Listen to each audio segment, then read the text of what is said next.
এই দেখুন আমার এই গাছ দুটো কেমন একটু মরা মরা হয়ে গেছে, এদের আমি রিপোর্টিং করবো। আর রিপোর্টিং করার জন্য আমি কি কি নিয়েছি এই দেখুন, বালি, কোকোপিট, এই যে একটু সুরকি, আমাকে নিচে ড্রেনেজ ব্যবস্থা ভালো করতে হবে, এবং সার। এগুলো মিশিয়েই আমি গাছটা কি করে বসাই বন্ধুরা আপনারা দেখুন।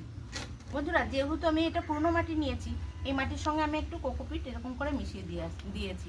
আর এই মাটিতে কিন্তু গোবর সার রয়েছে, তার জন্য সার দিচ্ছি না।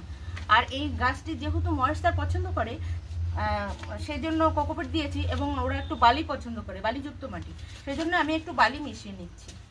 আর দেব সার, ফাঙ্গিসাইড, যাতে ফাঙ্গাস না ধরে, শিকড়টা যেন পচে না যায়, সেই জন্য আমি বেশ খানিকটা আমি দিয়ে দিলাম ফাঙ্গিসাইড। এবার আমি এটা মিক্স আপ করে নেবো। এটা এই দেখুন কলমকুচি দিয়ে এই দেখুন টবটা আমি এরকম ভরে নিলাম, ড্রেনেজ ব্যবস্থাটা করে নিলাম। এইবার এই মাটি আমি দিয়ে দিচ্ছি। দেখুন ক্রিপ্টোমেরিয়া গাছটি আবার দিলাম।